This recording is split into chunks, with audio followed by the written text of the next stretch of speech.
This is Noa Avishag Schnall, released along with my colleagues from unlawful Israeli imprisonment earlier this morning, reporting for Dropsite News. I was hung from the metal shackles on my wrists and ankles and beaten in the stomach, back, face, ear, and skull. That was Jewish journalist Noa Schnall, who in fact is a photojournalist who reported on the ground from Gaza, from the Gaza Freedom Flotilla Coalition for Dropsite News. And she is now revealing the brutal treatment she experienced while she was in Israeli detention. Now, again, I want to reiterate, she herself is Jewish, and there are many Jews, not just in Israel, not just in the United States, but all across the world, who have been protesting against the Israeli government and the way that they've been operating in Gaza, the war crimes they've been committing in Gaza and the West Bank, by the way. Now, she was born in America and is of Yemeni descent. And she was aboard the Conscience boat, joined by other journalists and medics who were headed to Gaza in an attempt to break the humanitarian aid blockade and deliver humanitarian aid. Now, Israeli forces boarded and then commandeered their ship while they were in international waters. And in total, Israel detained 145 activists who took part in the Freedom Flotilla Coalition, which set sail shortly after the global Samud flotilla. Now, Noa says, the Israelis' treatment of the detainees began right when they arrived at the port. And I want to give you a warning before we go to the next video. You're going to hear descriptions of sexual violence. So I just want to give you that warning. So with that said, let's take a look. The brutality began immediately. We were taken through multiple levels of administration and the first of many strip searches. At least one woman has reported being physically penetrated by guards who laughed at her pain. Many flotilla members reported watching their valuables being looted by guards during bag searches. All of us had our hands violently shoved towards the ground and arms held in stress positions behind us, many with zip ties, and were led through processing and sorted into groups of men and women, then blindfolded. So look, we've got a lot of other video to get to, and I think everything she had to say is important, so I really want to draw attention to it. But I'm gonna get your comments in a second, Cenk. Before I do, I wanna go to the first graphic here that shows you a before and after to kind of give you a sense of what she looked like before detainment and what she looks like now that she's been released. Yeah. And that before detainment is not when she was in LA or anything. No, that was when she was on the ship. So yep. She looked like a normal person, and then they beat the crap out of her in Israel. So Israel claims that they are the Jewish state and they represent Jews across the world.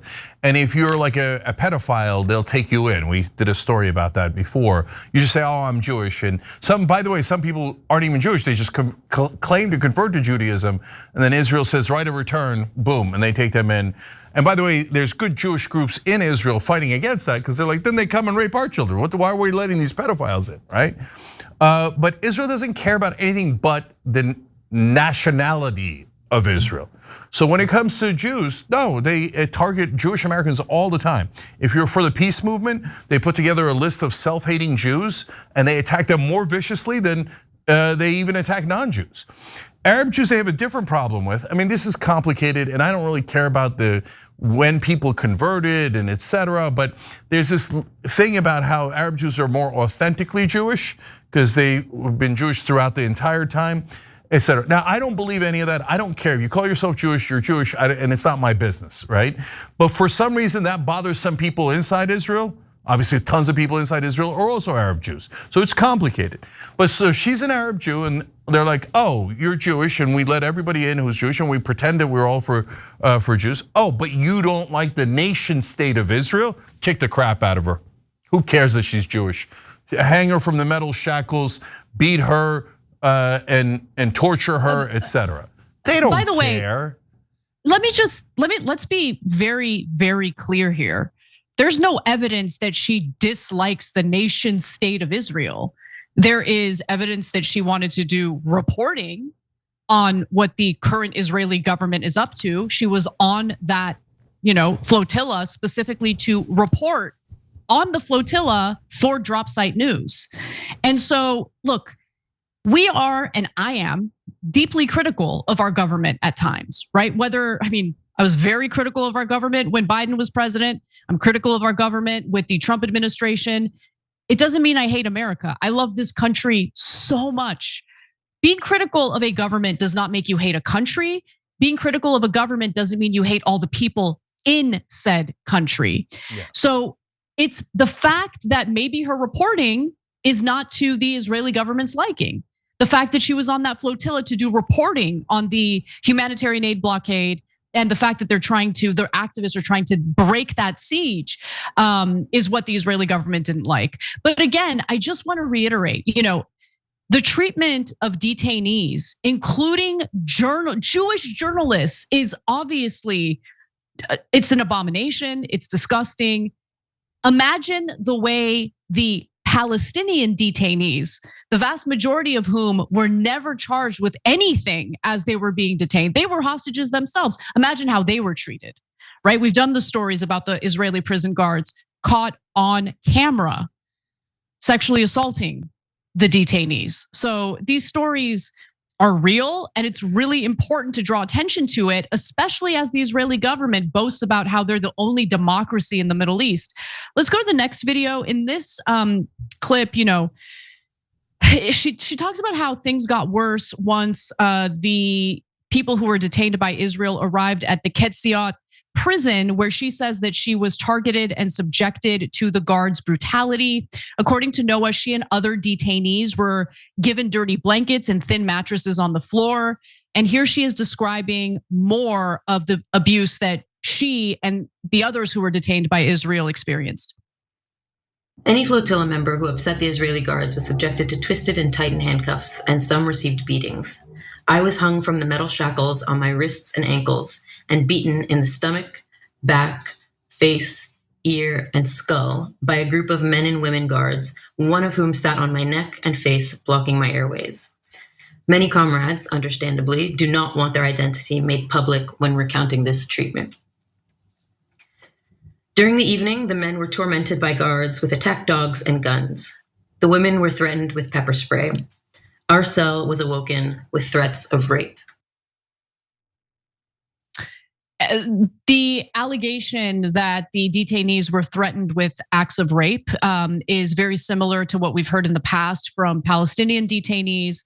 And she also describes how early on in their detention, some of the detainees were brought to a trailer at the prison, and they were sat before a judge who asked if they would accept voluntary deportation in return for acknowledging what they called illegal entry into Israeli territory. Now, remember, they were detained in international waters, not Israeli territory. So they were being pressured to admit to something that they had not done. Now, to be fair, they were trying to deliver humanitarian aid to Gaza. So had they been detained once they got to, that area, maybe you can make that argument, but that's just not the case since they were detained in international waters. But let me just note, she was kicked out of that meeting before the judge because she was translating the events into English for the American detainees. After a few days at the prison, she and some other flotilla members were transferred to a second prison where the brutality continued. Take a look. I was taken into solitary, as was one other woman and a few of the men. No one was allowed to see their lawyers after Ashdod port. When I demanded, one of the head guards raised his walkie-talkie to my face as if to strike and taunted in Hebrew, "Say it again." So, look, I think that this type of testimony is really, really important. I hate that this happened to her and the other detainees. In response to Noah's story, reporter and founder of Drop Site News, Ryan Grimm, also a friend of the show, says that the state of Israel claims to be a safe haven for Jews, but in Noah's case, she was taken there against her will and brutalized. And in fact, Jewish American activist David Adler, who was part of the Global Samud flotilla, said that Israeli forces singled out Jewish activists on board for humiliation. After interception, we were violently forced onto our knees into positions of submission where the 2 Jews of the flotilla were taken by the ear and ripped from the group for a photo op with Israeli Security Minister Itamar Ben-Gvir, staring at the flag of the state of Israel, taunted by his goons. Cenk. I think a lot of Jewish Americans have no idea what's happened in Israel. They think, oh yeah, it's the lovely kibbutz and all this stuff. No, we've lost the majority of Israel to this like nationalistic cult. So every story out of a detention center from Israel is just horrific, with no regard for humanity at all. They look just like the Germans that abused Jewish people in the 1940s. And unfortunately, that idea, that fascist idea, moves from country to country to country. It has nothing to do with the Germans, or certainly not the Jews, or any other country that has unfortunately faced fascism. It isn't the ethnicity, guys, it's humanity. Unfortunately, humanity has this inside of us, and a certain power dynamic releases that, okay? And so the power dynamic is usually absolute power. Once someone has, or a country has absolute power, their chance of abusing it is absolute. So you know that old saying, and it's absolutely true. And you see it with Israel. We have enabled them, we have aided and abetted them, and that has caused them to go totally out of control and helped to push them in a fascist direction. So here we are fighting for Jewish Americans, Jews across the world. There's another story later in the show today about now the head of Palantir is calling a Jewish guy the Antichrist, but he's okay. You could abuse Jewish people, you could torture them, you could put them on a list to get them fired, canceled, etc., and no one gives a damn. It's only if you criticize or accurately report on the government of Israel that the pro-Israel goons and thugs show up. Anti-Semite, terrorists, arrest them, deport them. I'm sick of the thugs, okay? I can't stand them anymore. And do they give a ton of money to our politicians? Yes, they definitely do. Is it Jewish Americans overall? No. The great majority of Jewish Americans do not contribute to politics. But are there pro-Israel zealots in this country who have forgotten anything about Judaism and don't really care about it? All they care is they're blinded by Israel. It's become a mania for them. It's to the point where they're willing to abuse or look the other way as Israel abuses Jewish people, because beloved Israel above all. I mean, Israel first doesn't begin to describe it. I think those folks have lost their minds. I think they have no idea what's happening inside Israel. They live in a fairy tale version of Israel. Right now, you go to ask Israelis, should you keep slaughtering Palestinians? Unfortunately, a majority say yes, we haven't slaughtered enough, kill them more. It's not as the 82% number that you've seen in that poll. I checked that into that poll is a little bit questionable, but it is still over 50%.